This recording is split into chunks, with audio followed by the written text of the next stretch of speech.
Entonces, bueno, muchachos, bienvenidos a la primera clase de eh, Introducción a Sistemas VLSI o Diseño VLSI. ¿Alguno de ustedes había escuchado alguna vez antes esto, VLSI, VLSI? O- Sería diseño de circuitos integrados, si mal no recuerdo.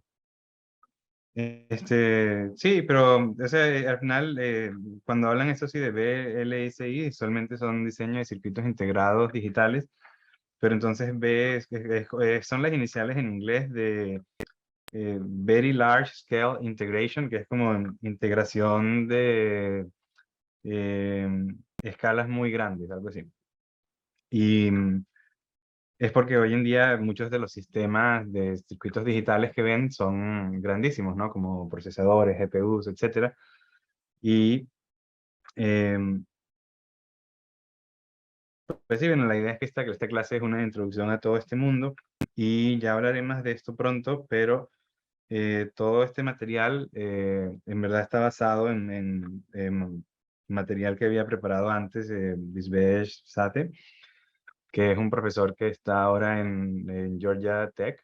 De hecho, es mi advisor de mi doctorado. Em, y bueno, ya hablaré un poquito más de eso. Pero entonces, volviendo al tema de qué es VLSI, diseño de circuitos integrados.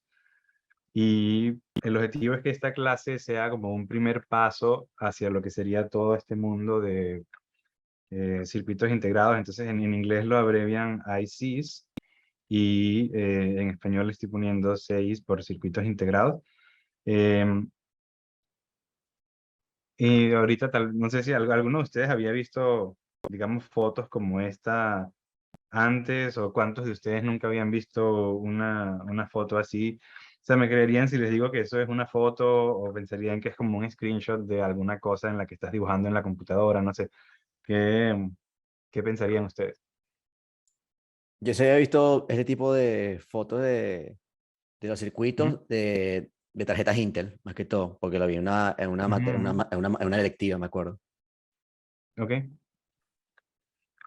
¿Alguien más había visto cosas así o no? Yo como tal en ninguna materia la había visto. Creo que lo más cercano que tuve a ver algo así fue en Arquí 2, en materias de la Ujú. universidad, pero aparte por mi cuenta sí he buscado y sí se parece más o Sí, menos a no, lo que ya no. había visto antes. Ujú. Bueno, básicamente este tipo de fotos se llaman, en inglés sería die shots. Die es como de silicon die, como un pedazo de silicio, digamos.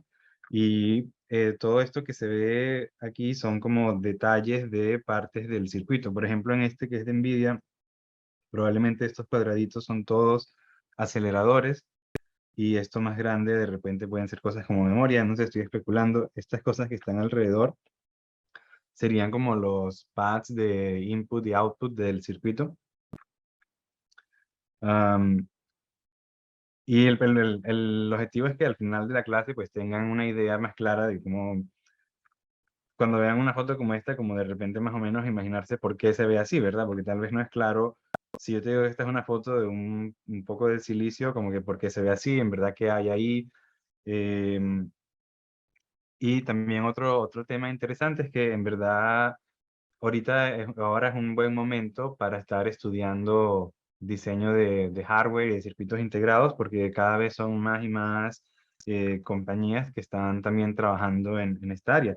Por ejemplo, am, compañías que tradicionalmente tal vez no hacían tantos circuitos integrados, ahora están invirtiendo mucho más en el área. Por ejemplo, Apple tradicionalmente no era una compañía que hacía circuitos integrados, pero desde el 2009 más o menos, como en los últimos que 15 años, 2007 no sé, eh, se han convertido en una de las compañías más grandes ahora. Y si ven, creo que el último procesador, uno de los últimos que anunciaron, creo que el M1 Ultra, no sé, una cosa así, tenía más de 100 billones de transistores, ¿no? Que es una pregunta interesante, es cómo diseñas algo que tiene más de 100 billones bueno, en español 100.000 millones de transistores. Es una locura, ¿no? En tema de complejidad.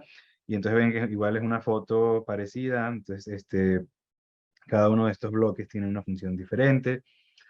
También Google, por ejemplo, esta es de 2016, esta no es una foto del circuito como tal, sino algo que llamaríamos como un floor plan, que quiere decir que es como antes de diseñar el circuito, es como que tú distribuyes más o menos cómo va a estar el área, dónde está cada cosa. Y este es el TPU, el primero, creo que es como del 2016, básicamente para acelerar cargas de Machine Learning, etcétera. Y es interesante, si ven todo este espacio en blanco, como que fíjense en estos circuitos como que no hay casi nada en blanco, ¿no? Todo el espacio está utilizado. En este de Google es interesante que dejaron mucho espacio en blanco sin utilizar y de verdad está sin utilizar y al final eso es dinero que estás pagando por fabricar esto que no estás aprovechando y la razón por la que ellos decidieron hacerlo así era para terminar rápido y tener un producto listo antes. Y fue una decisión, es interesante, está en el libro de arquitectura del computador de Heinz y Patterson, la versión de posgrado, hablan un poco de eso.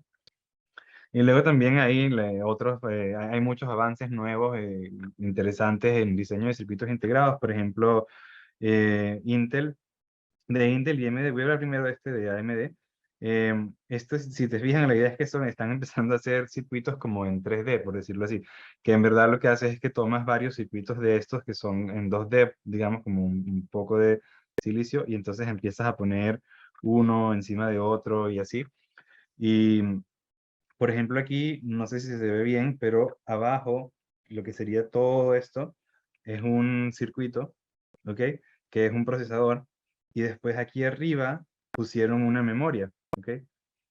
¿Y por qué es interesante poner una memoria encima de un computador, verdad? No, tal vez no parezca muy interesante en principio, pero si se acuerdan de este dibujo que mostré, como que los inputs, outputs, etcétera, usualmente están en el perímetro de tu chip, ¿ok? A veces tal vez puedes poner unos en el medio, pero no es lo más convencional.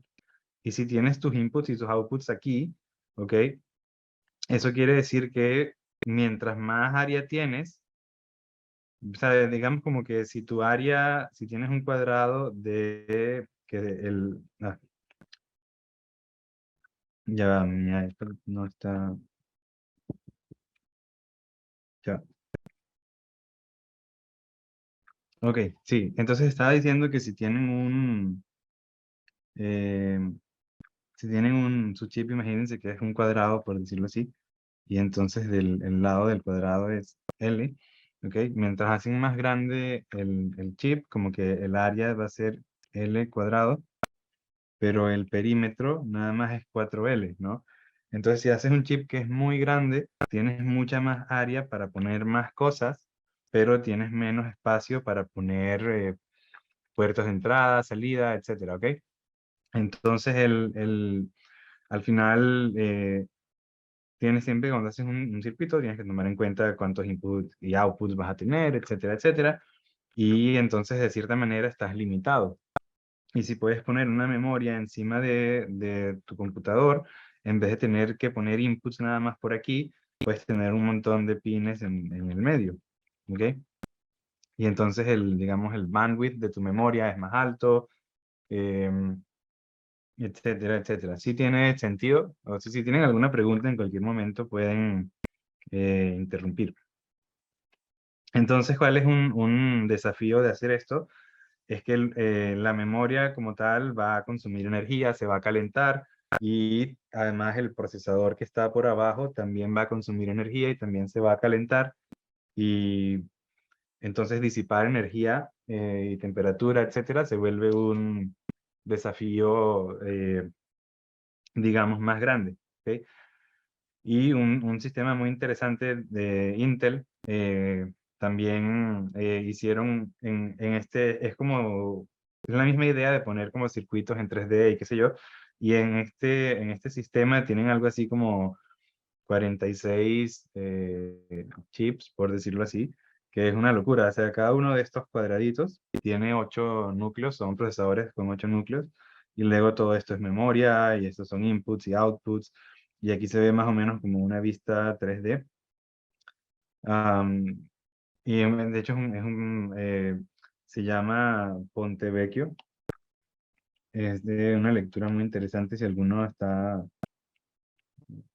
interesado. Eh, pero el punto es como que ahora, hoy en día, hay muchas oportunidades en el diseño de hardware y de circuitos integrados, etcétera. Fotónica, circuitos analógicos, comunicaciones, incluso computación cuántica. Muchos de los circuitos que controlan todas estas computadoras, etcétera, son circuitos analógicos, circuitos integrados. Y es un área muy interesante. De hecho, aquí en Estados Unidos también el gobierno quiere invertir en todo esto y sacaron una cosa que se llama el acta de chips, o qué sé yo, que van a invertir mucho dinero el gobierno en esta misma área. En Europa también están invirtiendo mucho en diseño de circuitos integrados. De hecho, Europa está eh, relativamente como atrás en comparación al resto del mundo. Bueno, comparado con Asia y con Estados Unidos. Y es un área muy interesante, y cuando yo estaba en la universidad, pues no había ninguna clase de esto, y quería como eh, compartir un poco esto con todos los demás, a ver si alguno de ustedes se anima a seguir en esta área más en el futuro. Este, entonces, antes de seguir, como ya estaba comentando antes, todo el material de esta clase está basado en material que había preparado antes de el profesor Bisbesh Sathe.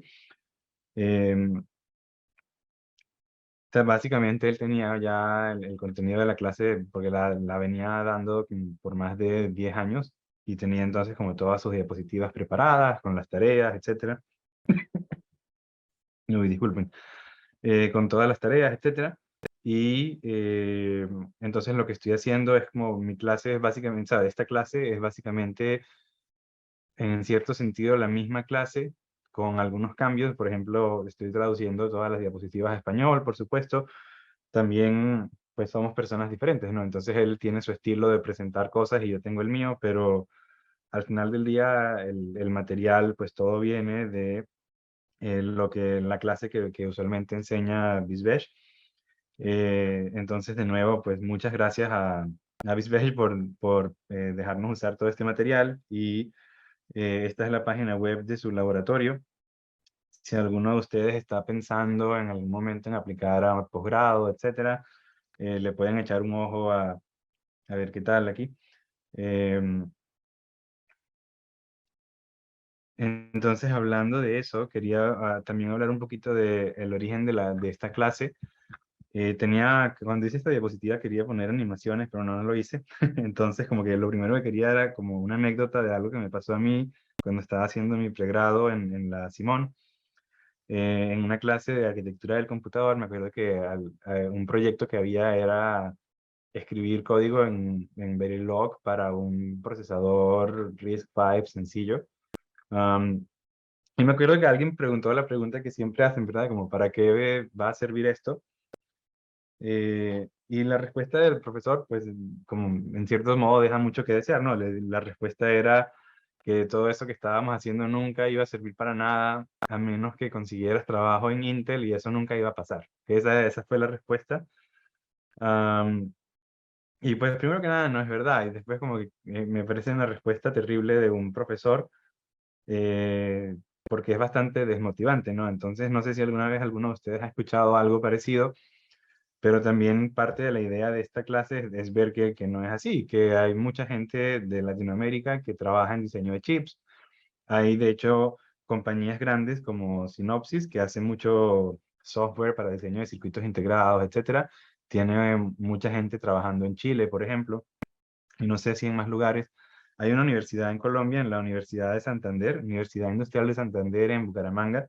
eh, Tienen un grupo que se llama OnChip UIS, o no sé cómo dirán ellos, UIS, no sé. que también tienen muchos proyectos muy interesantes de investigación de circuitos, de nuevo. Y pues yo cuando estaba terminando la carrera ya sabía que me llamaba mucho la atención esta área de diseño de circuitos integrados, especialmente bueno, por muchas razones, ¿no? Y escuchar cosas como esta en verdad son bastante desmotivantes. Y pues el objetivo de la clase es, como les digo, ver que no es así. Entonces, pues, primero tener una introducción a todo este mundo y después ver que sí se puede hacer así. De hecho, en mi laboratorio, o sea, en el laboratorio de BizBash, tenemos dos estudiantes más de Latinoamérica que comenzaron hace 2 años y hace un año, creo. Am, Uno viene de esta universidad. Am, entonces, la idea también es, si ellos tienen tiempo, me dijeron que les gustaría también dar como una clase invitada, digamos, sobre su investigación y sobre qué hacen ellos.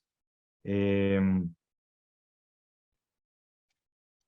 y bueno, nada más por curiosidad, alguno no sé si quiere compartir si, por qué están interesados en esta clase, tal vez, o si alguna vez también han escuchado comentarios como este, o alguien quiere decir algo, o simplemente sigo con la clase, no sé. Bueno, profe, en mi caso, esto me parece interesante porque como usted dijo antes, esto va al futuro. Y yo recuerdo que cuando vi digitales en la universidad, vimos el laboratorio y trabajamos con el FPGA. Aunque ¿Mm? lo que hicimos fue tonterías, entre comillas, una introducción que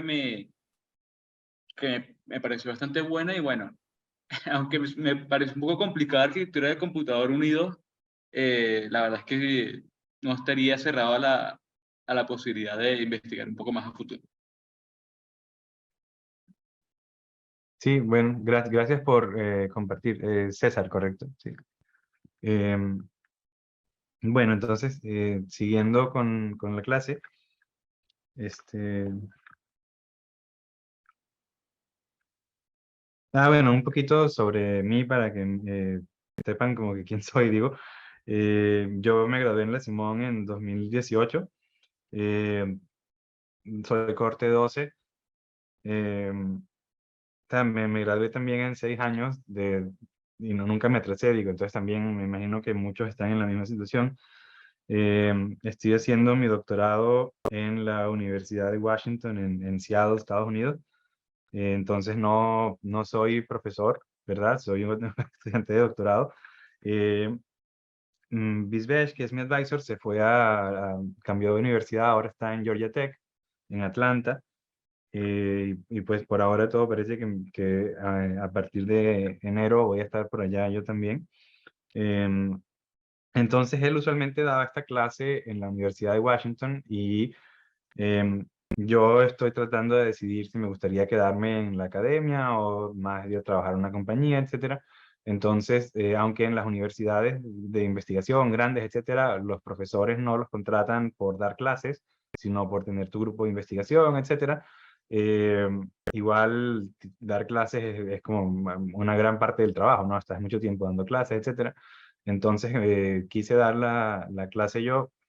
eh, para ver si me gustaba dar una clase completa, etcétera. Y dije, bueno, ya que voy a estar haciendo eso en la Universidad de Washington, pues también la doy en la Simón si hay gente interesada. Eh, entonces mi investigación principalmente está en aplicar ideas de optimización a problemas de diseño de hardware y también a diseñar hardware para procesamiento de señales y algunas aplicaciones de control, etcétera. Y bueno, entonces ya esta diapositiva no debería estar aquí. Em, entonces, ¿para quién es esta clase? De nuevo, es para cualquier persona que esté interesada en diseño de circuitos integrados. No quiere decir que es solo para alguien que quiera seguir trabajando en esta área, etcétera, pero si les interesa conocer un poco cómo es este mundo también. De hecho, toda esta área es una industria gigantesca, ¿no? La industria de circuitos integrados, etcétera. Eh, pero en particular para gente que quiera trabajar, por ejemplo, haciendo cosas en RTL, de cosas como Verilog, VHDL, etcétera. eh, Tal vez el contenido de esta clase esté, digamos, un poco por debajo de eso, o sea, en el sentido de que cuando escribes, mucha gente escribe Verilog, por ejemplo, VHDL, como si estuviesen escribiendo código para programar software. No, es algo diferente. Entonces la idea es que esta clase son todos los fundamentos de qué deberías saber para diseñar circuitos digitales de manera eficiente. O sea, conociendo, básicamente cuando incluso diseñando RTL, tienes que estar pensando de qué está pasando por debajo. O sea, si tú escribes como una línea, qué va a pasar en el hardware que vas a obtener a través de esa línea, etcétera.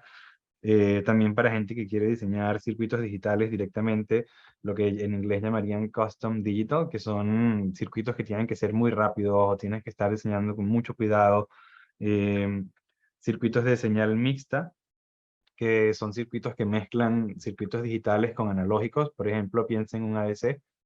eh, o circuitos analógicos completamente, porque incluso circuitos analógicos hoy en día están controlados por registros digitales. Siempre tiene que haber alguna especie de I/O digital, configurabilidad que es digital.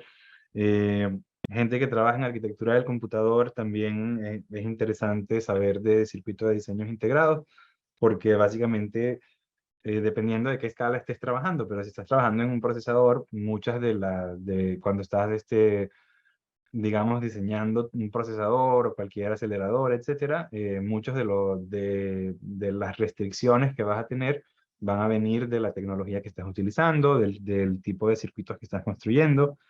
Y entonces esta clase, el objetivo de esta clase es como los fundamentos, digamos, como, eh, vamos a decir, como los fundamentos. Voy a tratar de escribir mejor. am, de lógica CMOS, desde compuertas, flip-flops, después hacer sumadores, multiplicadores. No ya van a ver, es muy interesante en esta clase, vamos a estar viendo, por ejemplo, layouts. Okay, bueno, ahorita regreso a qué es un layout. Pero entonces la idea es que esta clase son los principios básicos de cómo se ven todos estos circuitos, ¿verdad? Si, por ejemplo, ustedes dibujan en un esquemático, ponen un transistor, ¿ok? ¿Cómo se ve ese transistor de verdad en el silicio, ¿ok? Eh, Eso sería más o menos lo que es un layout, sería todo esto. Y después, si alguno siguiese una carrera en esta área, pues también más adelante, en el futuro, tocaría estudiar eh, digamos, circuitos como de mayor escala, que entonces ya sería como pasar desde RTL a el silicio de nuevo, eh, porque si estamos hablando de que hay procesadores que tienen más de 100.000 millones de transistores, ¿cómo, cómo puedes construir eso, verdad? A mano es imposible. ¿Cómo vas a poner 100.000 millones de transistores en algo? O sea, ¿cómo vas a poner 100.000 millones de lo que sea en cualquier lado, verdad? Ya de por sí suena como, wow. Entonces hay muchas herramientas que hacen esto de manera automática, pasar de RTL a lo que sería tu circuito. De cierta manera es parecido a lo que harías cuando estás programando un FPGA, pero en verdad es mucho más complicado. Em, y bueno, ya al final, mucho del conocimiento de esta área viene de practicar y de trabajar en proyectos y proyectos y más proyectos. Y pues la idea es eso, que esto sea lo básico y después si alguno está interesado, pues que pueda seguir trabajando en esto, de repente hacer un posgrado en esta área, etcétera. Y si no, el que esté interesado nada más en aprender, pues que vea también lo básico de cómo funciona todo esto, que igual es conocimiento interesante. Entonces, como estaba diciendo, los objetivos de la clase es entender los principios básicos de los circuitos integrados digitales. Entonces, lo más básico de cómo funciona un transistor. No vamos a pasar mucho tiempo hablando de eso, pero sí tener una idea básica. Después, cuando vean Electro 6, van a verlo de manera mucho más profunda, digamos. También después vamos a estudiar cómo diseñar lógica CMOS, cómo diseñar una compuerta AND, OR, XOR, etcétera. Después cómo hacer un circuito que sea un sumador. Probablemente en digitales vieron cosas parecidas, pero en digitales probablemente nunca se pusieron a pensar que si tienes una compuerta NAND, cómo se ve con respecto a los transistores, cómo se ve en el silicio, cuál es el consumo de potencia de esa compuerta en particular, cuánto tiempo tarda una señal en pasar de un lado a otro. Si estoy poniendo diferentes compuertas, hay una cosa que se llama sizing, como elegir el tamaño. Entonces, puedes hacer que una compuerta sea más grande, digamos, entonces es capaz de eh, conducir una carga más grande, como es una compuerta que en principio sería más rápida, pero como es más grande, entonces porque puede pasar que tengas una cosa como un inversor que va a una compuerta AND, por ejemplo, ¿ok? NAND.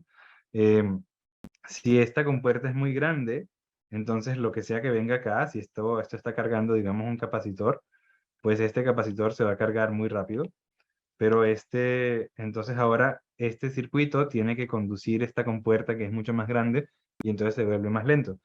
Y disculpen si tal vez estoy como yendo más rápido de lo que debería, pero la idea es que vamos a estar viendo todas estas preguntas que probablemente no vieron en la clase de circuitos digitales, etcétera, etcétera. Y justamente esto de que estábamos hablando del layout, de cómo sería hacer un transistor en silicio, es lo que se llama el diseño de máscaras o layout. Y después vamos a ver estructuras comunes en circuitos digitales, como pueden ser memorias, datapath, que si alguno vio arquitectura del computador es más o menos lo que sería un camino de datos, que sería cómo va pasando tu señal mientras está siendo procesada, etcétera. También la idea es que esta clase vamos a tomar un enfoque amplio para entender cómo los sistemas digitales son implementados. Es decir, no vamos a ver en detalle todas las técnicas de cómo hacer el mejor sistema posible, etcétera, etcétera, etcétera, porque eso tomaría mucho tiempo. Vamos a más bien a tener un enfoque amplio en el que vamos a estudiar los principios básicos de diferentes cosas desde diferentes puntos de vista y cosa de que más adelante, si alguno quiere ahondar más en el tema, pues tenga los principios básicos para poder hacerlo. Entonces también vamos a estudiar no solamente diseño de circuitos digitales, sino también pipelines, que serían el equivalente, como decir, una línea de producción, que si alguno estudió arquitectura del computador, más o menos tiene una idea de qué es. También procesamiento paralelo, sincronización en tu circuito, eh, simulaciones, verificaciones y muchas cosas más. Am, de nuevo, muchachos, si cualquiera quiere interrumpir en cualquier momento, solamente hablen, o sea, no pasa nada. Si no me interrumpen, yo sigo. O sea, si alguno tiene una duda, paren y me dicen.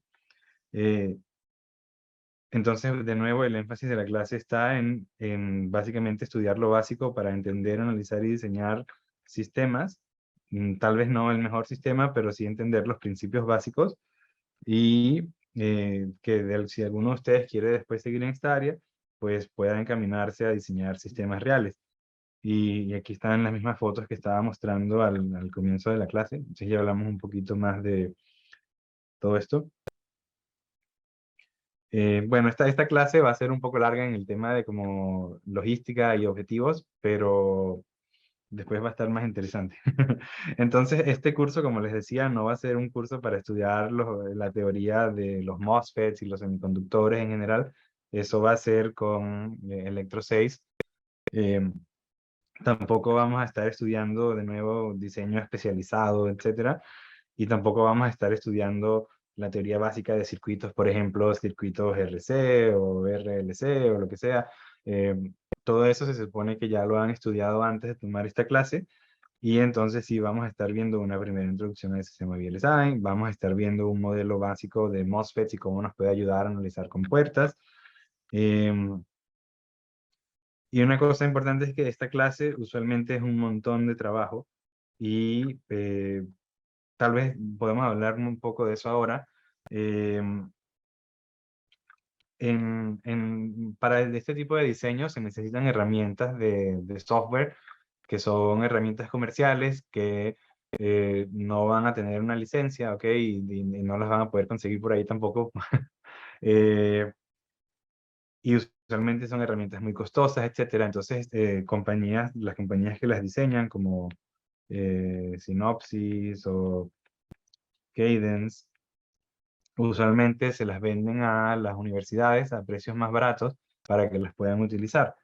Y también para que después los estudiantes como que sepan usar esas herramientas y les conviene a ellos, ¿no? Ese es como el negocio. ¿Qué pasa? Que igual muchas universidades no tienen acceso a estas herramientas. Por ejemplo, la Simón Bolívar, no, pues no tenemos acceso a estas herramientas. Entonces, hay alternativas open source. De hecho, últimamente, no sé si han visto que Google anunció con una compañía que se llama Skywater. Hace tiempo sacaron una tecnología que es open source completamente. Hay herramientas open source que se utilizan con esa tecnología, etcétera. Y la idea de la clase es que para que tengan una experiencia completa, vamos a estar utilizando estas herramientas open source. eh, pero también lo que esto va a significar, ¿no? Es que yo también pues no es la primera vez que las estoy utilizando, pero tampoco las he utilizado en mucho tiempo, estas herramientas open source. Entonces, gran parte de hacer que todo funcione va a venir de ustedes también, como que la idea es como que ustedes también me ayuden a mí a que todo esto sea lo mejor que puede ser, etcétera. Entonces yo también ya he estado probando estas herramientas, las instalé, un amigo de Colombia me pasó un tutorial que hicieron en la universidad que les estaba comentando para instalar estas herramientas, etcétera. Eh, entonces luego les comentaré, lo pasaré por el grupo de Slack. Entonces también si no se han unido a un grupo que creé en Slack, únanse hoy, mañana, pronto. La idea es que todos estemos colaborando por ahí. O sea, en esta misma clase, en la Universidad de Washington, tengo dos preparadores que les están pagando para que estén en esta clase ayudando a todo el mundo, respondiendo preguntas, etcétera. Y en la Simón Bolívar estamos nosotros, no somos nosotros y no hay más nadie. Entonces, de nuevo, la idea es que nos ayudemos entre todos en el grupo de Slack. Eh, También yo voy a estar pendiente por ahí, entonces cuando también voy a intentar responder preguntas por ahí, etcétera. Pero la idea es que nos ayudemos todos a hacer que esto funcione. Entonces, esta clase, bueno, ya seguiría hablando de esto, pero como les decía, va a ser bastante trabajo y es muy importante que estén todos trabajando en equipo, colaborando, etcétera. Y ya hablaremos más de eso. Entonces, la idea es que en unas semanas van a ver algo así. Por ejemplo, si yo le preguntase a alguno de ustedes qué es esto, ¿alguien tiene una idea de qué es? Esto yo me acuerdo que lo hemos hecho en Electro 6, Electro 6, este tipo de diseño. Ujú. Fue un Sí, sí, sí. proyecto. Sí, Eh, sí, estoy. Ujú. hace tiempo que la vi. Pero sí, más o menos son como las compuertas y cómo se comunican los circuitos unos en otros. Es como lo básico de lo básico. Se me olvidó el nombre. Ok, sí, no, está bien. Básicamente, sí, es como se vería un circuito y los que vieron Electro 6 probablemente hicieron un proyecto al final de algo así, especialmente si lo vieron con el profesor Gerardo, pero este como tal es un circuito. O sea, esto que está acá es un circuito. La idea es que esto que está acá es el input y esto el output.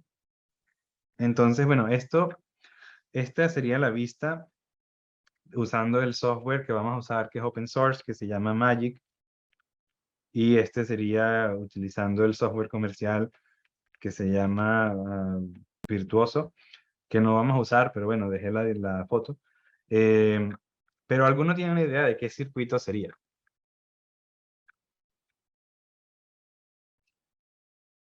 Ya, disculpen. O sea, esto que está acá sería, déjame escribir más grande. Esto que está acá sería el input, ¿ok? Esto que está acá sería el output. Pero ¿qué circuito sería este? Es una compuerta digital.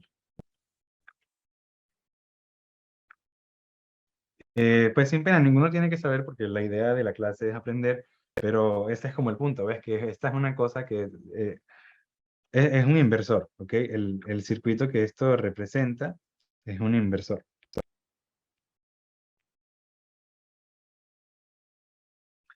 Eh, sí, este dibujo ha podido estar mucho mejor. Entonces.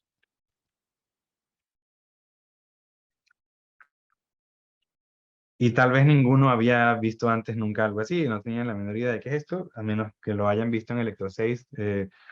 Pero, por ejemplo, esto que está acá es un transistor NMOS y esto que está acá es un transistor PMOS. ¿Y por qué esto es un transistor y por qué esto también es un transistor, etcétera?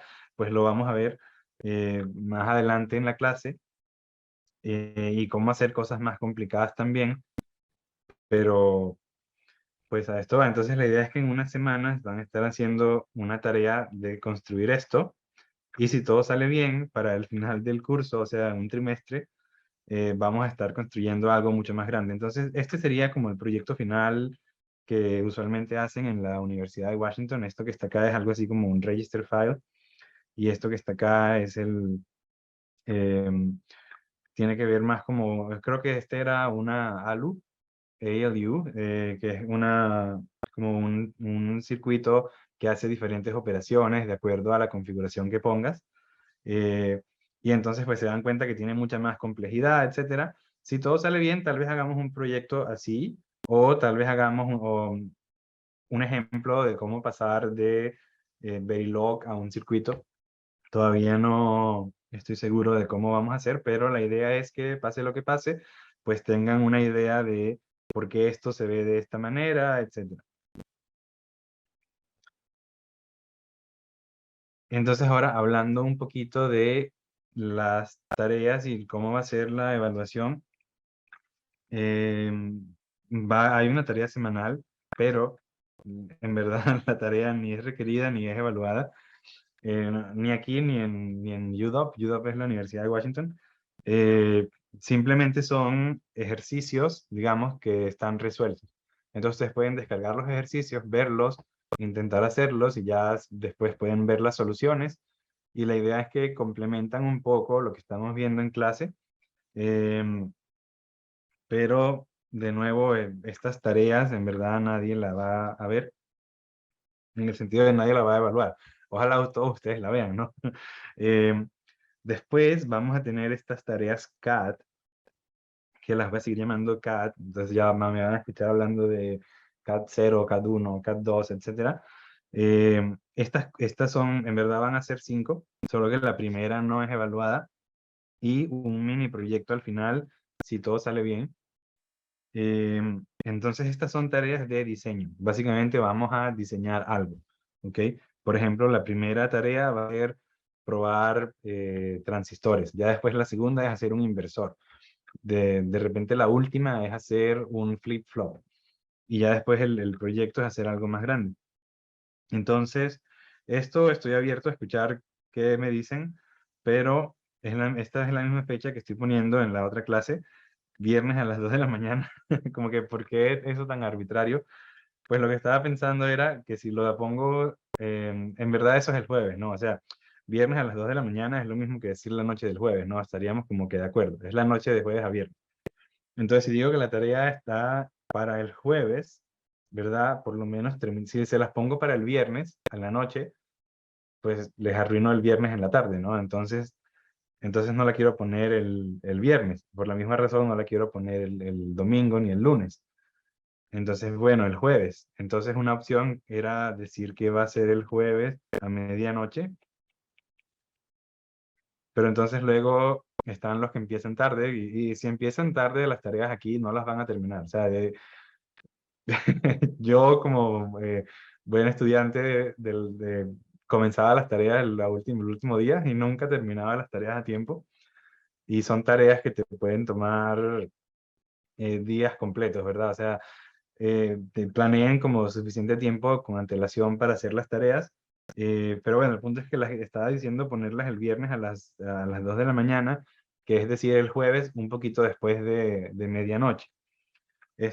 Una cosa que no sé si escribí aquí, Sí, como que estas tareas pueden tomar muchísimo tiempo, pero como nosotros vamos a estar probando todas estas herramientas nuevas de open source, etcétera, también en esta clase vamos a tener flexibilidad. O sea, yo entiendo todas las dificultades por las que ustedes están pasando y no quiero que esta clase pues sea una dificultad más, por decirlo así, ¿no? Entonces, si alguno de ustedes tiene problemas con las herramientas, por ejemplo, porque no tienen una computadora donde las pueden instalar, pueden hablar conmigo y haremos una evaluación diferente. Igual pueden ver las clases y de repente hacer unas tareas en papel, por ejemplo, esa puede ser una opción.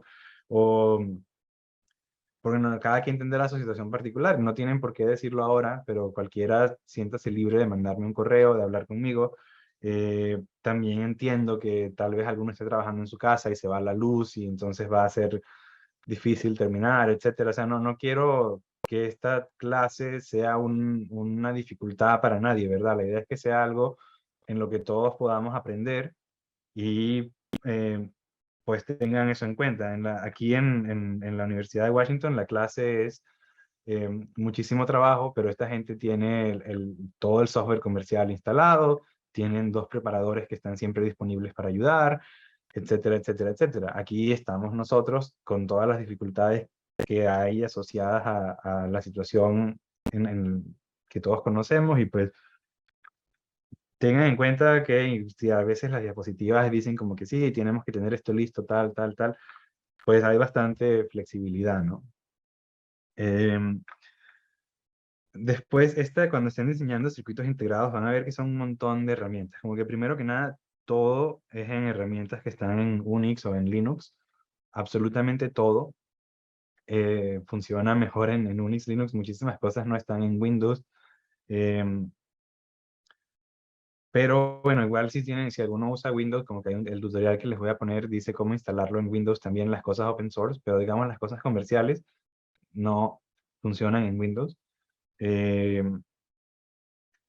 y son un montón, entonces si alguno de ustedes nunca ha usado Linux, como que qué mal, porque ahora hay que aprenderlo. Y digo que lo digo como que con sinceridad, ¿no? Porque es que hay que aprender un montón de cosas. Hay que aprender a usar Linux, lo más básico. Hay que aprender a utilizar las herramientas para esquemáticos. Por ejemplo, para esquemáticos vamos a usar una cosa que se llama XSCHEM. ¿Ok? Si no lo han usado, ahora hay que aprender a usarlo. Entonces, qué mal, otra cosa más.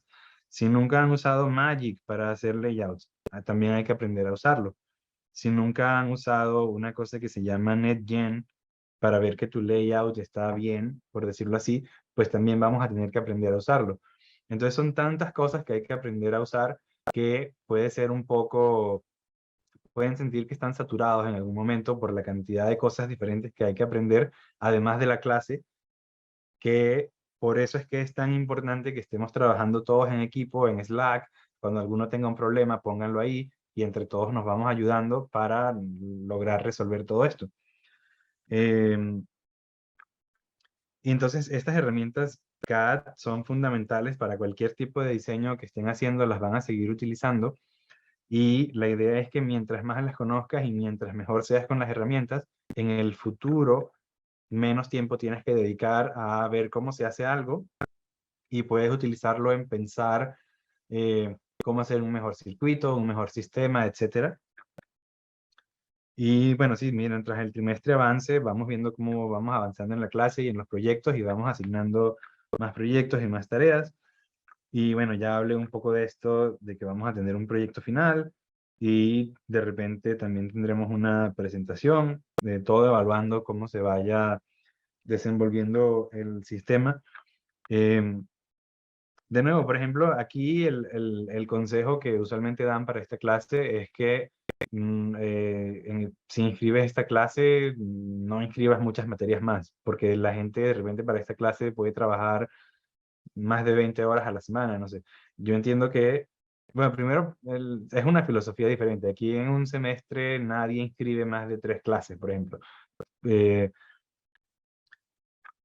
pero el punto siendo que esta clase es un montón de trabajo, no es mentira, pero la idea es que la mayor cantidad de gente, o sea, todos nosotros, saquemos mucho provecho de eso y entonces yo quiero ser muy flexible, entonces si alguno tiene un problema, si alguno tiene una carga académica o no académica que es muy grande, una responsabilidad muy grande, también avíseme y podemos hacer algún arreglo de cómo hacer la evaluación diferente, de modo que también puedan sacarle provecho a la clase.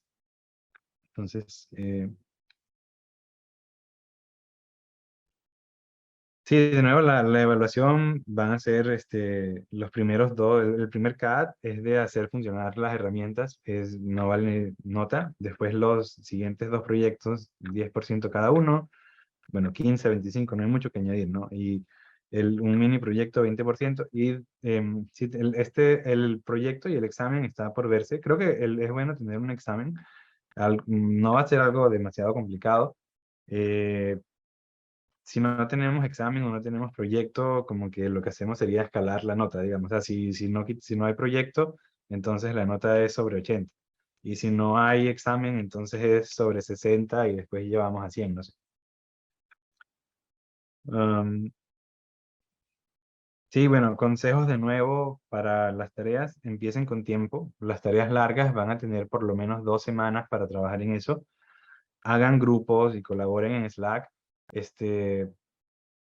No tienen idea de lo importante que es esto, porque de verdad va a hacer que la clase sea mucho más sencilla trabajar en grupo. O sea, porque todos van a tener los mismos problemas y las mismas dificultades, y si trabajan en grupo, en lo que uno la resuelva, pues ya todos pueden seguir adelante, o pueden todos trabajar en equipo para tratar de ir resolviendo cualquier problema que vaya apareciendo.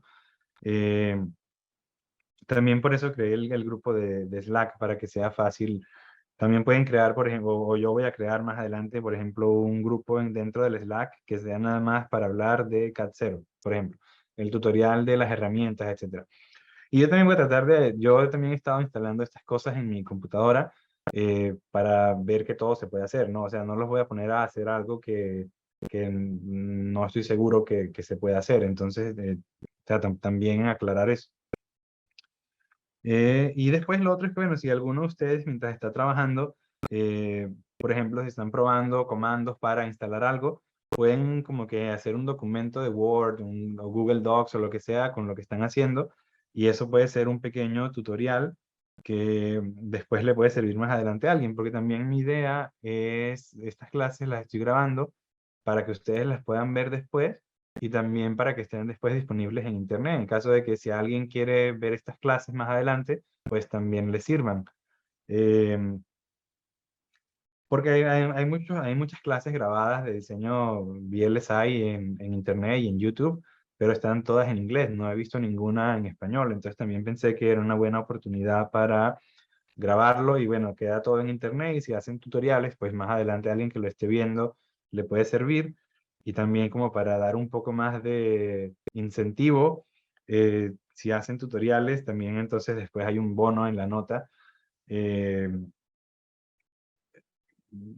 pues no sé, puede ser un bono de 5%, por ejemplo, si hacen un buen tutorial. eh, o 10%, no sé, lo podemos hacer mejor después. Luego decidimos bien aquí esto. A ver. Y bueno, un poco el contenido de la clase está aquí. Va a haber cosas que vamos a ver que no están aquí, y tal vez alguna cosa que está sobre el final que no nos va a dar tiempo de ver, pero bueno, esto queda como referencia, porque luego también voy a subir estas diapositivas al grupo de Slack y las pueden ver ahí, o se las mando por correo.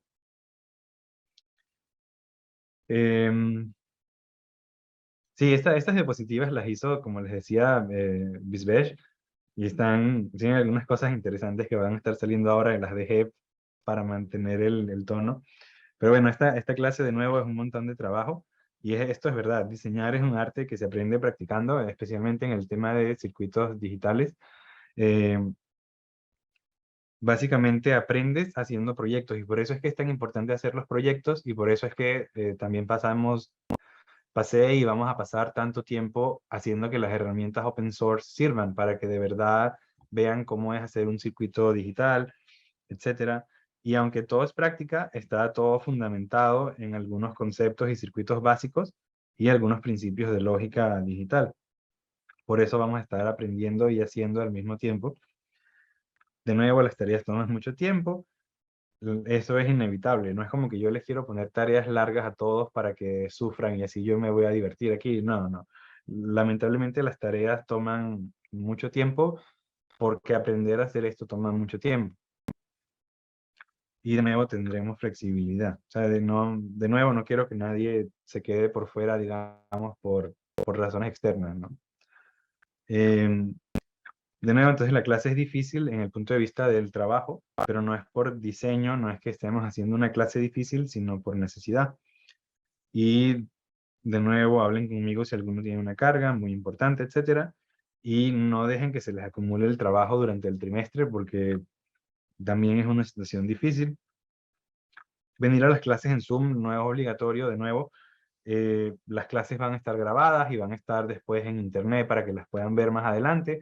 Si alguno también tiene problemas con el internet, con lo que sea, pues no se preocupen porque saben que las clases van a estar en internet.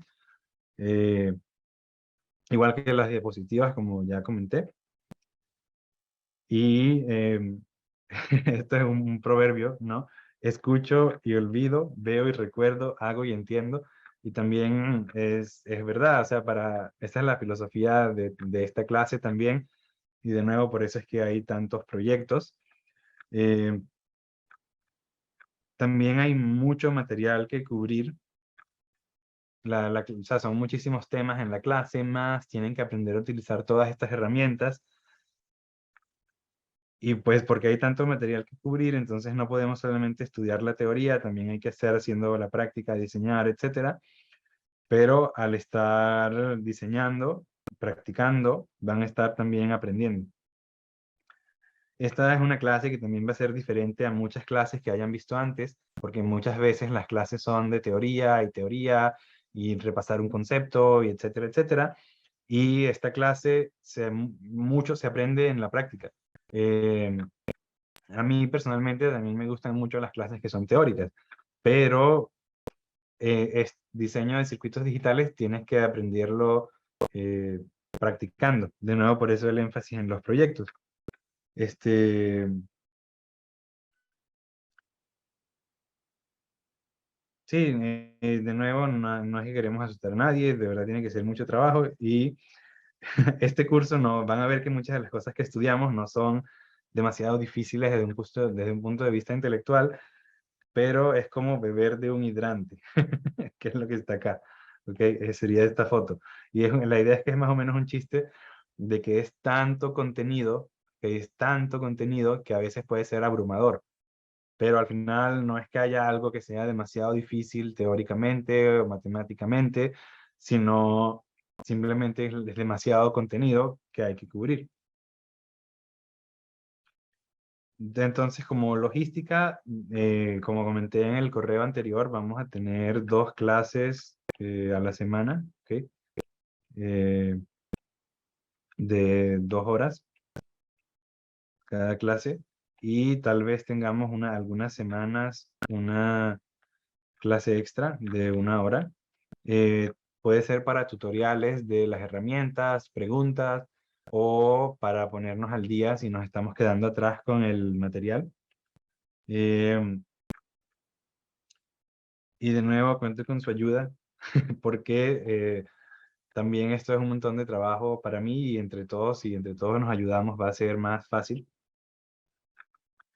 Referencias para la clase. La referencia que todo el mundo usa para esta clase es este libro de Weston Harris. Em, durante al final de cada clase o en un calendario que voy a mandar, voy a ir poniendo qué lecturas pueden ir haciendo del libro. Lamentablemente el libro está en inglés.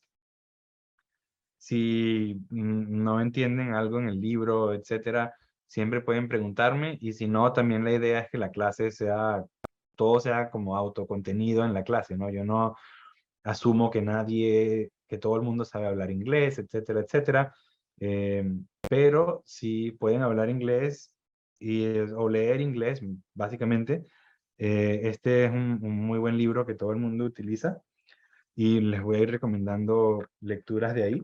Y también este libro los tienen en la biblioteca de la universidad.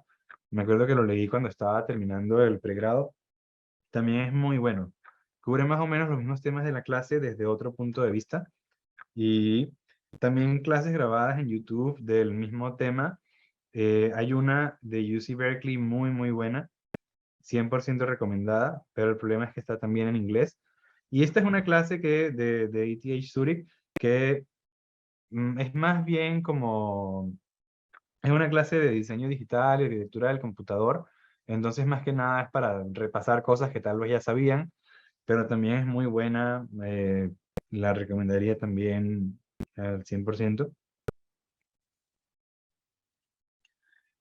Más logística, horas de consulta. Entonces, no voy a tener un horario de consulta específico, pero voy a estar pendiente del grupo de Slack. Y más importante todavía, todos ustedes van a estar pendientes del grupo de Slack.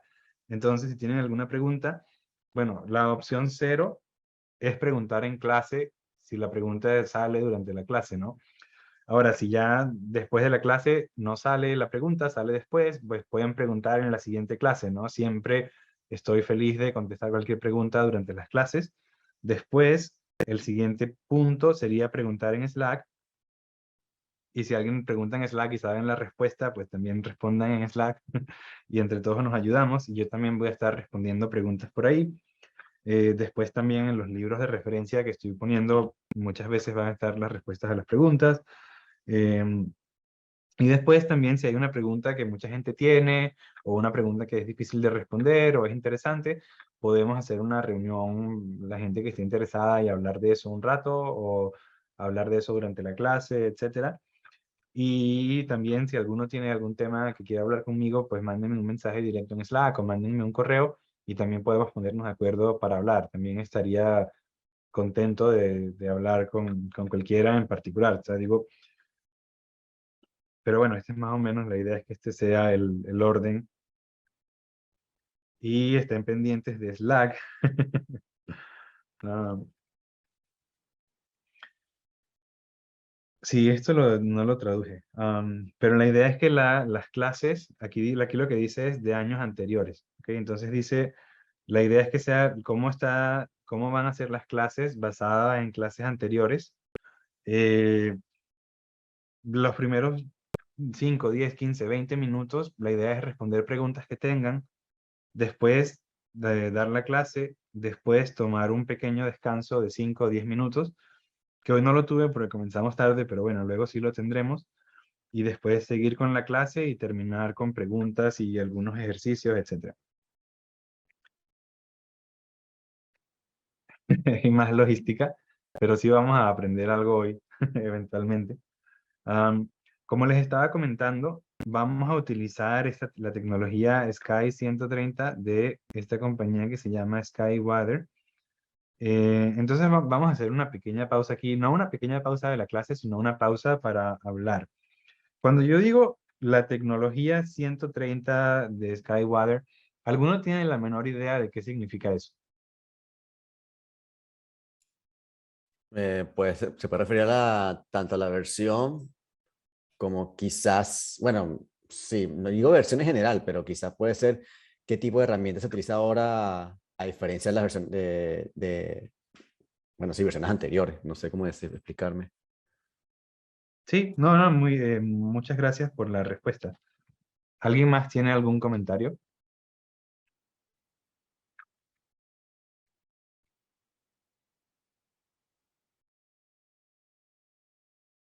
Profesor, en No, esta sí, clase sin pena. Lázaro. utilizaremos, que preguntaba si en esta clase utilizaremos programación, escritura en código, como leí por allí que había que escribir scripts, no sé a qué se refiere. Sí, es escribir scripts como que no va a ser, no, puedes terminar la clase sin nunca aprender a escribir ningún código, sí. Ahora, cuando usas Linux, eh, muchas veces es muy conveniente hacer cosas automáticas, como que en vez de tú tener que hacer un montón de clics en muchas cosas o correr un montón de comandos por tu cuenta, a veces es conveniente hacer un script para que la computadora haga todo por ti de una vez. A eso se refiere. Y al final es un consejo que no es para en general para su carrera profesional. más que para la clase. O sea, para la clase, si hay que hacer algún script, o se puede hacer fácilmente sin el script, o yo les voy a dar el script. Entonces no es demasiado importante que sepan hacer scripts para la clase, pero para su carrera, pues sí. No sé si eso responde la pregunta, Lázaro. Ok, gracias, profe. Sí. Pero volviendo a tecnología, ¿alguno tiene otro comentario más de qué es tecnología? ¿A qué me refiero yo por tecnología? No qué es tecnología, porque eso es muy amplio, ¿no? Pero en el contexto de diseño de circuitos integrados, ¿qué es tecnología? Entonces voy a dar una pista, ¿verdad? Cuando estás hablando de Sky 130, esto se refiere a 130 nanómetros. Y no sé si alguno ha escuchado que tal vez Samsung anunció que está haciendo una tecnología de 3 nanómetros. Y Intel tiene tiempo trabajando en una tecnología de 10 nanómetros también, por ejemplo. Em, pues básicamente a lo que me refiero con tecnología es al proceso de fabricación de los circuitos. ¿Ok? Si tú diseñas un circuito, lo vas a fabricar con cierto proceso. Y a medida que pasa el tiempo, se desarrollan procesos que son más y más avanzados. Procesos de 130 nanómetros, por ejemplo, son de hace 20 años. Procesos de 3 nanómetros los están sacando hoy en día. Pregunta interesante, por ejemplo, incluso si fueses a hacer un circuito en 28 nanómetros, que es una tecnología de hace 10 años, dependiendo del tamaño, fácilmente puedes gastar cientos de miles de dólares nada más fabricando ese circuito. ¿Por qué? Porque fabricar semiconductores y circuitos es un proceso muy, muy, muy complicado. Los que hayan tomado Electro 6 tal vez más o menos tengan en mente qué está involucrado, y también aquí hablaremos un poco más de eso. Pero básicamente todos estos procesos están caracterizados por una longitud que en 130, 28, 3, 10, que al final lo que significa, o la idea originalmente, era que esta longitud correspondía a la longitud del canal en el transistor, que es algo que vamos a hablar también después, pero básicamente tiene que ver con el tamaño, así como la simplificación es que tiene que ver con el tamaño de los transistores. Entonces, mientras más pequeña esa longitud, más pequeños tus transistores, puedes poner más transistores en tu circuito y tener un sistema que también es más rápido, consume menos energía, tiene más cosas porque puedes poner más transistores, etcétera, etcétera. Entonces, siempre mientras tengas una tecnología más reciente, vas a tener un mejor circuito, en principio. Ese es el punto de vista simplificado. Eh, entonces, incluso antes de comenzar a diseñar un circuito, ni siquiera has comenzado a diseñar nada, el principal factor que va a determinar qué tan bueno va a ser tu circuito es la tecnología en la que lo fabricaste. Porque así funciona. Y de hecho, muchos de los avances en computación, etcétera, no se deben a la gente haciendo arquitectura del computador, ni se deben a la gente haciendo circuitos. No, se deben a la gente que trabaja en ingeniería de materiales, que ha diseñado mejores y mejores y mejores procesos, que son los que han hecho que la tecnología avance a este paso. Que han habido muchos avances en circuitos, sí. En arquitectura del computador, sí. En sistemas operativos, en todo lo que tú quieras, sí han habido muchísimos avances. Y sí, sin esos avances, pues estaríamos mucho más atrás también. O sea, no es como por decir que esos avances son irrelevantes, pero la mayor parte del progreso como tal ha venido de ingeniería de materiales, de procesos, de diseñar eh, mejores y mejores procesos de tecnología. También ahora cada vez es más difícil, digamos, seguir avanzando de esta manera, y por eso es que hace poco vieron que ahora, hace 20 años nunca había computadoras multicore, digamos, con muchos núcleos, y ahora cada vez hay más y más y más. Este, es por eso mismo, y ya vamos a hablar de eso un poquito hoy. Pero bueno, el punto es cuando tengan una tecnología Y de hecho estas tecnologías, cuando tú trabajas con una de esas tecnologías, te hacen firmar un NDA. NDA, déjenme escribir, NDA son las iniciales en inglés de, ya, esta cosa se quedó pegada. Significa non-disclosure. Ya, estoy teniendo otra vez problemas técnicos con el iPad.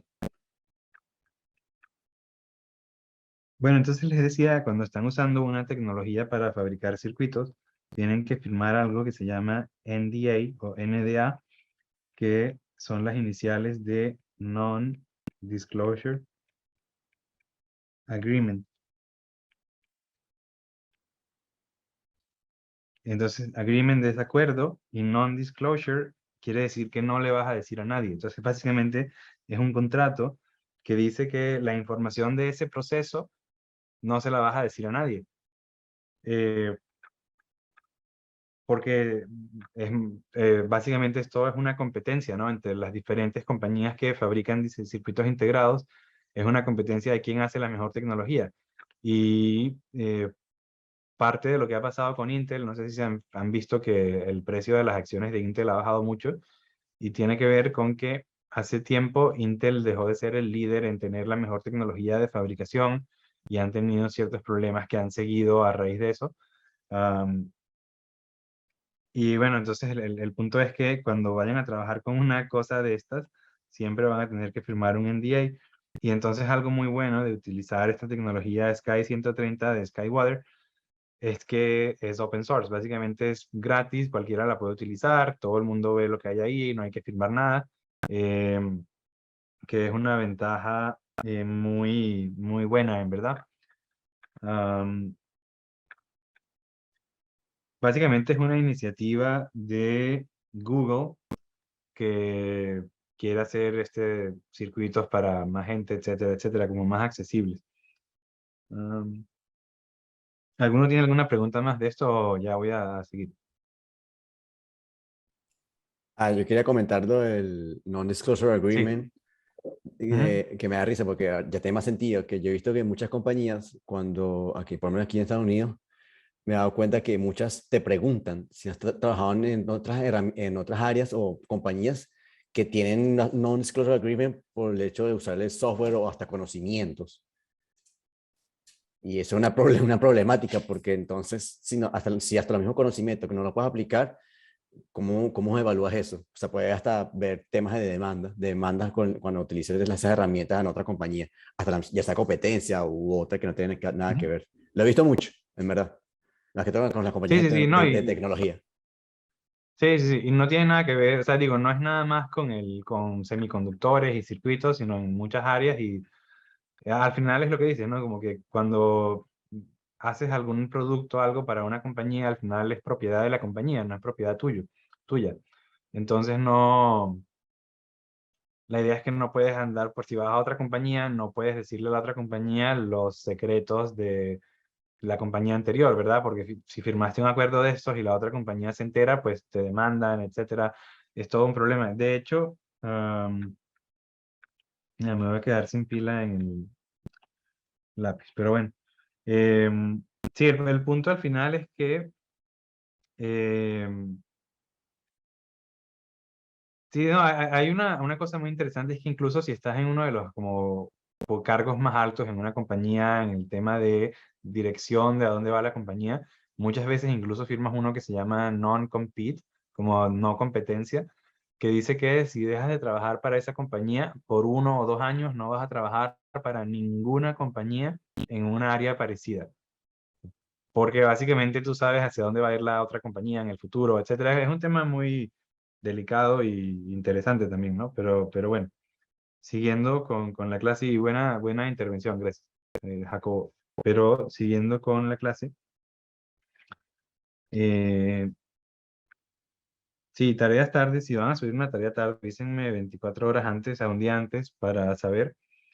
Y de nuevo, recuerden que en esta clase estoy yo solo, entonces también, pues, cuento con su ayuda de nuevo.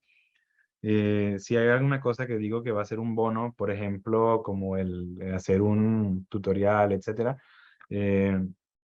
obviamente no va a afectar su nota, ¿no? Si lo hacen es nota extra, si no lo hacen, pues no afecta. De nuevo, aprender a usar las herramientas, porque como les decía al comienzo de la clase, VLSI es Very Large Scale Integration, integración de muy larga escala. La S está por escala. Y utilizar estas herramientas tiene un rol fundamental en manejar la escala. Entonces está esta cosa que llaman el corolario del 80-20, tenía que ser un guión, que dice que 80% del tiempo en un proyecto lo vas a pasar en verdad 20% del resultado, digamos, como que de todo el proyecto, tal vez el 80% del tiempo vas a usarlo en el 20% del proyecto, y muchas veces son cosas que puedes resolver con las herramientas, etcétera. Igual esto es algo como, no es nada más de circuitos, pero bueno. Después, ¿qué herramientas vamos a utilizar en esta clase? Para hacer los esquemáticos, como les decía, vamos a usar un programa que se llama XSChem. La herramienta comercial es Virtuoso. eh, no la vamos a utilizar. Para hacer simulaciones vamos a utilizar ngSpice. La herramienta comercial que más utilizada es HSpice. Para hacer el layout, que son las máscaras que utilizarías en el proceso de fabricación, etcétera, etcétera, vamos a utilizar Magic, no Virtuoso. Para LBS y DRC. Esto es interesante, como que probablemente ninguno de ustedes, o tal vez los que tomaron Electro 6, se acuerdan de DRC o DRC, que son las reglas de cómo dibujar los layouts. Y también hay una cosa que se llama LBS, y vamos a hablar más de eso luego.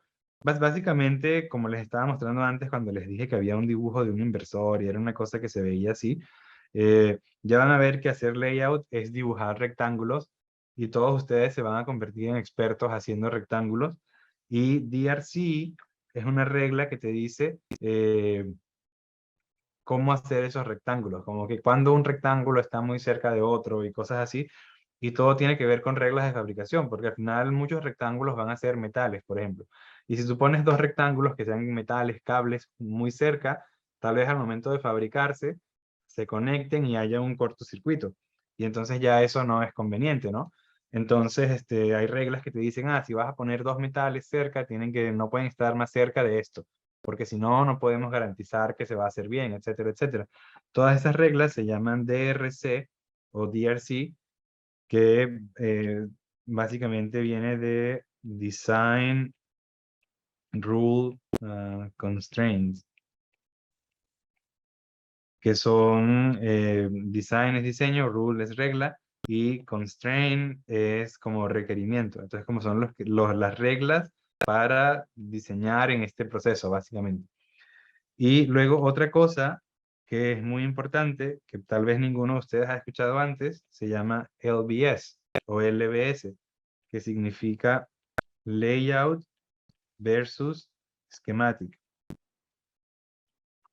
Entonces, schematic es esquemático, es el diseño que muchas veces ya han hecho poniendo transistores, etcétera, etcétera. Y entonces, ¿qué pasa? Cuando tú estás diseñando un circuito, muchas veces vas a hacer el esquemático, como ustedes han hecho miles de veces.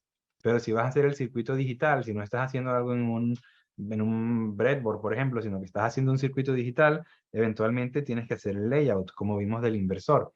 Y tienes que hacer un montón de rectángulos. Y si vieron el proyecto que les decía que era el proyecto final de la clase, que era una cosa gigante, ¿cierto? Imagínate la cantidad de rectángulos que hay ahí. ¿Cómo puedes estar seguro que lo que dibujaste con tus rectángulos es lo mismo que querías hacer con tu esquemático? Ya, ahora sí se quedó sin pila el lápiz este. Entonces denme un segundo para ponerlo a cargar. Ya, regreso en un segundo. Sí, me volví. Disculpen el abandono momentáneo. Ajá. Profe, disculpe una pregunta. ¿Mm? ¿Qué versión de Linux vamos a usar? O si Sí, se sí, puede no, usar luego una vamos a virtual hablar de eso. machine, porque sé que algunas tienen Sí, problemas. no tienen que instalar Linux. Pueden usar una virtual machine. Creo que el tutorial que les voy a decir dice cómo hacerlo incluso desde Windows. O sea, no se preocupen, no tienen que instalar una segunda distribución de Linux en su computadora, etcétera. No, no, no. Y la verdad es que estas son herramientas que son, no tienen muchos requerimientos muy altos, entonces en principio deberían correr en cualquier computadora. Entonces, pero esa es igual, una de las cosas para las que Slack va a ser más útil es para que entre todos nos ayudemos a hacer esto. Por cierto que déjame, ya voy a volver a compartir la pantalla ahora sí, no desde mi iPad. Um, pero no te preocupes y yo ahorita luego les daré más detalles de cómo instalar las herramientas. Probablemente hoy o mañana hoy les mando el tutorial y voy a tratar de esta semana poner un video donde yo instale esas cosas en una laptop vieja que tengo que corre Windows, para que también todos vean cómo se hace. Em, ya, déjame compartir la pantalla. Profe, una pregunta. En caso de ya tener una distribución de Linux, por lo menos yo tengo Ubuntu de cuando vi Arki. Sí, ¿Los tutoriales también aplicarían para instalarlo ahí? sí, sí, sí. Sí, sí, si usas Linux ya va a ser súper sencillo. Profe, tengo una pregunta. ¿Estas herramientas, estos programas software, son muy Sí. pesados? Am, no sabría decirte. O sea, depende, supongo que depende también de cuánta memoria tienes, etcétera, etcétera. Pero si no los puedes instalar por cualquier razón, porque tal vez no tienes espacio en la computadora, por lo que sea, eh, no te preocupes. O sea, alguna cosa inventaremos para que puedas ver la clase sin instalarlo. O sea, si lo puedes instalar es lo mejor, pero si no puedes, no, tampoco es el fin del mundo. ¿Sí me explico? Sí, profe. Y por lo menos, por lo menos las habilidades por lo menos de Linux, sí, bueno, de Linux, específicamente, ¿qué nos recomendaría si más o menos ir investigando y esas cosas? Sí, nada muy avanzado. Básicamente lo que tienes que saber es cómo moverte de un directorio a otro en el terminal, que sería usando cd, etcétera, crear una carpeta, es mkdir. Por ejemplo, después cómo lanzar Magic, etcétera. No es nada muy avanzado. O sea, voy a ver si consigo un tutorial básico en internet o algo y se los mando, porque esto seguro de que porque no tienen que ser expertos usando Linux para esta clase. Nada, básicamente es aprender a lanzar las herramientas, ¿verdad? O sea, aprender a instalar Linux y usar las herramientas y saber abrir los archivos, etcétera, y hasta ahí. Em, ¿Sí responde la pregunta? Sí, profe, creo que sí. Y otras cosas que necesitaríamos aparte de saber cómo utilizar Linux, es decir, ¿qué más deberíamos saber o repasar de lo que ya se supone que tenemos Am, que tener aprendido?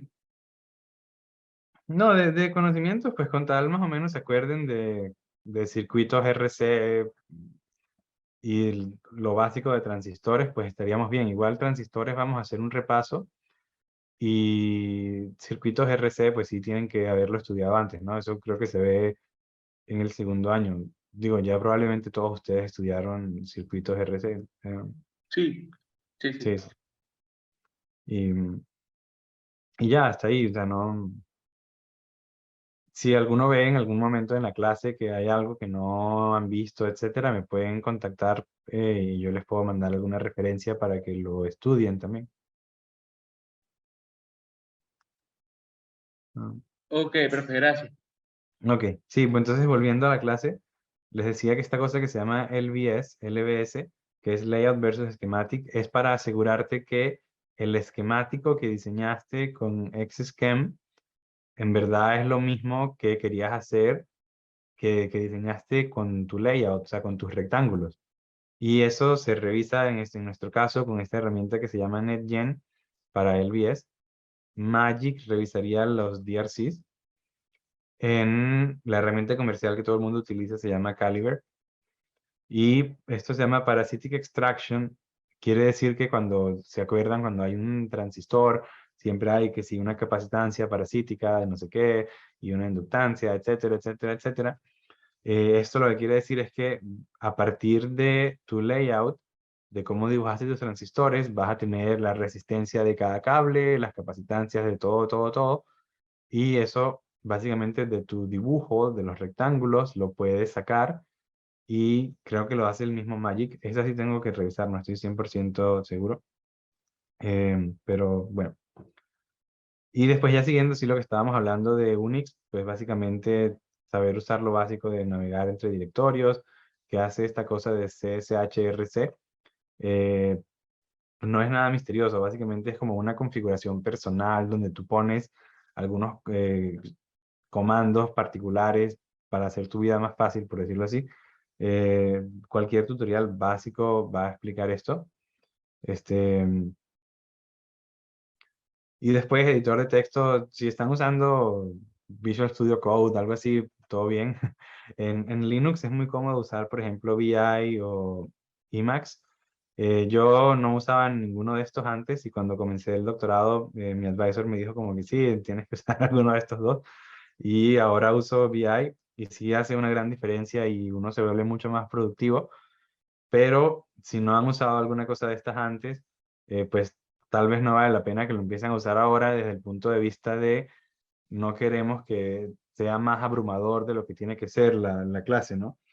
Em, y después, bueno, sí, aprender a usar, a hacer scripting es muy recomendado, pero como les decía, no es obligatorio. Puede ser scripting en Linux, por ejemplo, usando Bash, etcétera, o simplemente hacer alguna cosa en Python. Por ejemplo, luego pueden ver que pueden usar Python para hacer cosas con su simulación de Spice, por ejemplo. Entonces se hace mucho más fácil probar cosas a través de Python que corriendo 1000 simulaciones independientes. Pero bueno, también hablaremos más de eso después. Bueno, siguiente. Bueno, aquí la idea es que lo que pasa es que se perdió un poco el hilo de la clase, pero la idea es aprendan a usar las herramientas para que tengan más tiempo para pensar. Porque mientras mejor seas con las herramientas, luego menos tiempo tienes que estar pensando cómo se hace algo, sino que estás pensando cómo hago mi diseño mejor. Entonces, con NGSpice es aprender a controlar las simulaciones, cómo hacer las diferentes medidas que vamos a necesitar. Y para todo esto hay un montón de tutoriales igual. Eh, y bueno, después recursos online. Si hay algún problema, pues como siempre yo diría que el primer lugar para ir es a Slack. Incluso porque imagínate que tienes un problema, ajá, lo pones en Slack. Luego más adelante conseguiste una respuesta en Stack Overflow, ¿ok? Entonces luego vas a Slack y lo pones ahí, ya conseguí la respuesta aquí. Y voy a decir nombres al azar viendo aquí la pantalla, ¿verdad? Este va a ser Víctor, va a conseguir un problema, lo pone en Slack, ¿verdad? Luego va y lo resuelve, y entonces pone, se resuelve así, y luego cuando Jesús va a hacerlo, si encuentra el mismo problema, pues se mete a Slack, ya ve que alguien más lo resolvió, y de esa manera ahorramos tiempo entre todos, ¿no? Entonces esa es la idea. Y pues también obviamente me pueden preguntar a mí, etcétera. Entonces siguiendo. Eh, lecturas como hasta ahora, estas secciones de West y Harris serían como las lecturas que hay que leer de la 1.1 a la 1.4, si tienen, si pueden leerlo. Y opcional de 1.6 y 1.8. Bueno, esto también si encuentran un error significativo en las diapositivas o algo del material de la clase y me avisan, o sea, es un bono también como el mismo bono de los tutoriales, y los bonos van sumando, ¿no? O sea, si haces un tutorial más, encuentras un montón de errores, pues vas a tener muy buena nota en la materia. El primero que reporte un bono se lleva el bono, y la idea de esto es que ustedes van a ver la clase y si ven algún error me dicen, y la clase se vuelve mejor con el tiempo, ¿no? También, por ejemplo, si grabo el video y me dicen, luego puedo poner una corrección más abajo. Bueno, y si encuentran un error de gramática o lo que sea que pasó aquí, y un error ortográfico, les voy a dar las gracias, pero no hay bono por eso. Ok, y entonces ya, por fin, 2 horas después, o 1 hora y 40 minutos después de comenzar, estamos listos con la logística, y por fin podemos comenzar con la clase. Este, Entonces, una pregunta, ¿no? O sea, ¿alguno de ustedes se acuerda en qué año inventaron el transistor, el primer transistor? Ah, no me acuerdo si fue después de la Segunda Guerra Mundial, en los años 40, 50, quizás. Sí, muy buena memoria. Sí, fue creo que en el año 57, el primer transistor. Ahora, ¿desde cuándo la gente está utilizando sistemas electrónicos? Como que ¿alguno se acuerda de algún sistema electrónico anterior a los años 50? Entonces me van a decir la electricidad, Thomas Edison, lo que sea, pues está bien, vamos a movernos un poquito más, como algún ejemplo que no sea un bombillo, como alguno me dice algún ejemplo. Los radares que quizá utilizaron en la Segunda Guerra Mundial, quizás, o eso ya era más, más analógico, Sí, más... radares es un buen ejemplo. También otro ejemplo que yo tenía en mente era comunicaciones. O sea, la gente está haciendo comunicaciones, sistemas de comunicaciones desde los años 1890, ¿no? Que inventaron la radio, etcétera. Y son sistemas que son avanzados, ¿no? Si alguno de ustedes ve en internet un proyecto de cómo hacer una radio, como de esos que son como hazlo tú mismo o lo que sea, eh, usan muchísimos componentes electrónicos, ¿no? Pero la verdad es que se hacen radios desde los años 1890. Entonces, pues básicamente, antes de la invención de los transistores ya existía todo esto de la electrónica. Y en su momento, por ejemplo, antes de los transistores se usaban tubos de vacío, que eran unos tubos muy grandes que pueden buscar fotos después. eh, y en los años 47, de hecho era el 47, no el 57. Entonces ahí está, tenías toda la razón. En este laboratorio en Bell Labs inventaron el primer transistor, que era lo que se llamaría un transistor de contacto. Pueden leer más de esto en Wikipedia, por ejemplo, pero esta es una foto. Y esta gente después ganó el premio Nobel 9 años después por diseñar el transistor, este transistor. Eh, pues porque tuvo muchísimo impacto, ¿no? Por eso ganaron el premio Nobel, pero digo, es un invento relativamente reciente, o sea, el año 47 pues fue hace 80 años, ¿verdad? Hace mucho tiempo, pero probablemente alguno de sus abuelos tenga menos digo, más de 80 años, digo, no pase tanto tiempo. Y después, en el año 58, Jack Kilby en Texas Instruments hizo el primer circuito integrado. Entonces, lo que sería como el equivalente al primer chip en los años 60. Esto fue hace 60 años. O sea, no fue hace tanto tiempo, si lo piensan, ¿verdad? Y básicamente era un flip-flop que tenía dos transistores. Creo que hizo tres modelos y uno era uno de estos flip-flops. Y lo interesante es que están en el chip como tal, están los transistores, resistencias, capacitores, pero los cables no estaban integrados. Em, Esto no lo traduje, digo, pero dice el primer circuito integrado, dos transistores. Y este señor Jack Kilby ganó el premio Nobel en el año 2000, 40 años después, ¿no? Pero bueno, mucho impacto. Y desde este sistema, que sería el primer sistema, pasamos a una cosa como esta. Este es un procesador de Intel del año 2014, dice procesador de Intel lanzado recientemente con 4 núcleos. Pues bueno, recientemente hace 8 años, si no actualicé esta diapositiva, pero tiene 1.400 millones de transistores. No traduje esta parte. Disculpen eso, dice 1.400 millones de transistores, 177 milímetros cuadrados, ¿ok? O sea, esta cosa, si fuese un cuadrado, sería algo así un poquito más grande de un centímetro por un centímetro. Eh, y dentro del mismo chip, en el mismo chip tiene un procesador de gráficos, una unidad para manejar el poder en el circuito, 4 núcleos, tiene un memoria cache y un controlador de memoria. Entonces, básicamente, del 58 al 2014, esto es más o menos 54 años, ¿no? 56 años, pasamos de una cosa grandísima que tenía dos transistores y ni siquiera tenía cables, a una cosa que tiene 1.1400 billones de transistores, y ahora 8 años después tenemos un chip que tiene más de 100.000 millones de transistores. Entonces, pues vemos que ha avanzado esto con mucha gran escala, ¿no? Y gran velocidad, digamos. sea, en pasar en menos de 60 años de 2 transistores a 1.400 billones, o ahora, hoy en día, 100.000 millones, pues, wow, ¿no? Am, entonces, ahora otra pregunta interesante, como que, ¿quién aquí de ustedes no ha escuchado de la ley de Moore? O como que, ¿quién no ha escuchado sobre la ley de Moore?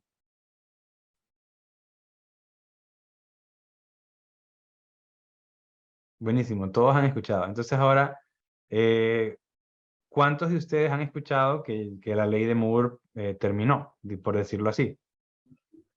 ¿Quién ha escuchado alguna vez de eso? Wow, Yo lo he determinar, visto.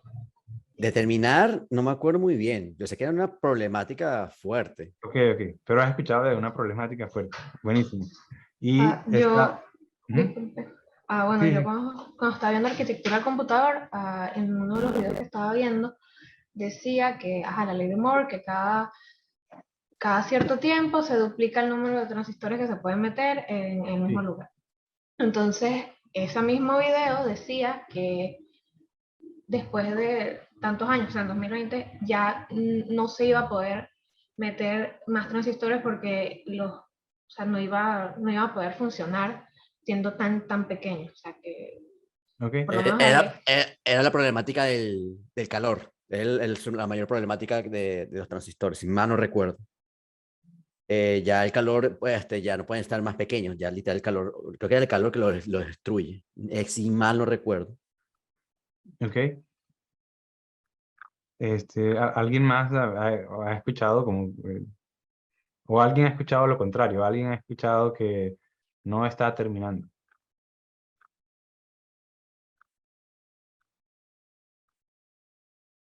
Bueno, pues gracias a los dos, Jacobo y Manuela, por compartir lo que escucharon. Y pues la gente tiene 15 años diciendo que la ley de Moore se acabó, y por 15 años más pues ha seguido. Am, y la idea, ok, es una cosa que tal vez es un error muy común, es pensar, se acabó, etcétera, pero vamos a hablar un poquito más de qué es, aunque ya Manuela lo describió muy bien. La ley de Moore dice que el número de transistores en un circuito integrado se multiplica por 2 cada 18 meses. Y entonces, ¿de dónde viene esta ley de Moore? Es muy interesante porque fue este señor que se llama Gordon Moore, fue uno de los fundadores de Intel, y él en este año, okay, como en el 65, eh, hizo esta gráfica, ¿ok? Él hizo esta gráfica con 5 puntos, ¿ok? Dijimos que en el 58, 59 fue el primer circuito integrado, ¿verdad? Y hizo esta gráfica y dijo, sí, esto parece que es una línea en escala exponencial, ¿ok? En esta escala logarítmica. Y dijo, sí, esto es una línea, y dibujó esta gráfica así, ¿ok? Dibujó esta línea y dijo, sí, eso va a pasar. Y después pasó. ¿Pero por qué pasó? No es porque sea una ley de la física, no hay nada en el mundo que diga que cada 18 meses se va a hacer un chip que tenga el doble de transistores, ¿no? Esto se ha cumplido porque fue como un objetivo de la industria de semiconductores, el objetivo de tratar de hacer que la ley de Moore siga siendo verdad. Pero si ustedes leen este paper que está en internet, es de una página o 2 páginas, muy interesante leerlo. Básicamente uno se quedaría pensando como que, wow, o sea, este señor hizo 5 puntos, hizo una línea y dijo, sí, este es el trend, qué bien. Am, ya me faltó. Cuando básicamente hablan de la ley de Moore y dicen que se está acabando, en verdad lo que está dejando de ser verdad o ya dejó de ser verdad es la ley de Dennard, del escalamiento de Dennard, que es algo que vamos a cumplir que vamos a hablar lo que vamos a hablar en esta clase. Y tiene que ver también con algo que estabas diciendo tú, Jacobo, que es de que antes, en el pasado, a medida que había una tecnología nueva, el consumo de energía de tu chip, por ejemplo, no cambiaba tanto en promedio. Pero al terminar esta ley de Dennard, dejar de ser verdad, por la manera en la que los circuitos escalan es diferente, y el consumo de energía, por ejemplo, se vuelve un problema. Y disipar energía genera calor. Entonces, por ahí sale el problema del que estabas hablando de la temperatura. Este, Y esta ley de Moore, que era este objetivo que se tenía de que cada 18 meses, cada año y medio, el número de transistores se multiplicaba por 2, fue algo muy importante para el avance del rendimiento computacional en los últimos 40 años, que era básicamente cada 5 años el rendimiento del computacional de algo se multiplicaba por 10. De hecho, si ven charlas viejas de la época de los años 90, por ejemplo, gente que está en departamentos de computer science, de ciencias de la computación, hablaban de que cuando comenzaban su doctorado, de repente que hacían algún programa que nunca iba a correr en las computadoras actuales y al final no les importaba porque decían, bueno, ya de aquí a 5 años que termine, la computación va a haber avanzado tanto que esto se va a poder hacer. Y era como un chiste interno en esa área y era precisamente por esto, porque básicamente imagínate que cada 5 años decir que las computadoras se hacen 10 veces más rápido, ¿verdad? O sea, es una locura, ¿no? Y es algo que ya no estamos viviendo, que de nuevo vuelve a ser sorprendente. Para la gente en la época esto era como el pan de cada día, digamos, pero hoy en día esto suena sorprendente. O sea, yo no siento que las computadoras se hayan multiplicado por 10 en el nivel de performance comparado con hace 5 años, era el 2017, ¿no? No sé si alguno lo pensará o no, puede ser un debate para más adelante. Pero lo interesante es en darse cuenta de que lo que se acabó es la ley de Dennard. Y esto que está acá es una gráfica ahora esta va del año 1970, que más o menos cuando comienza esto aquí, hasta el año 2010, y es más o menos el número de transistores en el chip que había con más transistores en esa época, y ven que más o menos está siguiendo esta línea recta. Hasta el año 2010 seguía siendo verdad. Ya en el año 2000, 2005, la gente hablaba de que se estaba acabando la ley de Moore. Y entonces en esta página, en este repositorio de GitHub, conseguí esta gráfica que también más o menos da de la misma idea. Fíjate, este es el número de transistores, ¿ok? En miles hasta este año, 2022, desde el 70 hasta el 2022. Y básicamente vemos cómo sigue siendo una línea recta, ¿ok? Entonces la ley de Moore tiene 15 años acabándose, pero ahí sigue. Pero aquí con estas otras gráficas ya empezamos a ver cuáles son los nuevos problemas. Por ejemplo, aquí en azul, ¿ok? Ves el performance, el rendimiento de un computador que tiene un solo núcleo. Ahora es muy común hablar de procesadores con muchos núcleos, etcétera, etcétera, pero por mucho tiempo la gente se enfocaba nada más en un solo núcleo y ven que también era un avance exponencial. Y a esto se refería a lo que les decía antes, de que cada 5 años el performance, el rendimiento se multiplicaba por 2. Pero desde el año más o menos 2005 ven que se ha estancado un poco. ¿Ok? Ya no crece el mismo ritmo de antes. Después, la frecuencia de un computador, ¿cierto? Por mucho tiempo, la frecuencia a la que tu computadora corría sí crecía también de manera exponencial. Pero de nuevo, en la memoria de ustedes, ¿cierto? O sea, ¿quién se acuerda de hace cuánto tiempo la frecuencia de las computadoras se estancó, las más rápidas alrededor de 4 o 5 gigahertz y de ahí no pasan, ¿no? Y es lo que se ve aquí, en verdad están más o menos estancadas. Y después el poder consumido por una de estas computadoras, pues también. Antes más o menos crecía de manera exponencial y ya llegamos a un punto donde no se puede seguir. Y esta última gráfica que dice el número de núcleos lógicos, digamos que sería, por ejemplo, si tienes un sistema con muchos procesadores, tendría más de un núcleo. Si es uno de un solo procesador, sería un solo núcleo. Bueno, por mucho tiempo, de nuevo hasta más o menos 2005, eh, siempre era una computadora con un solo núcleo. Y luego que empezaron a pasar todos estos problemas, entonces la gente empezó a hacer computadoras, sistemas con muchos núcleos. Y entonces más o menos esto les da una idea de cómo está el mundo de los semiconductores hoy en día. Y ya son las 4:56 aquí, para ustedes son 7:55. Entonces, pues podemos parar y seguimos con esto el próximo martes. Y yo me voy a quedar respondiendo preguntas, por supuesto, pero esta noche mando un correo con el tutorial para ir instalando las herramientas y si pueden irlo haciendo desde antes mejor.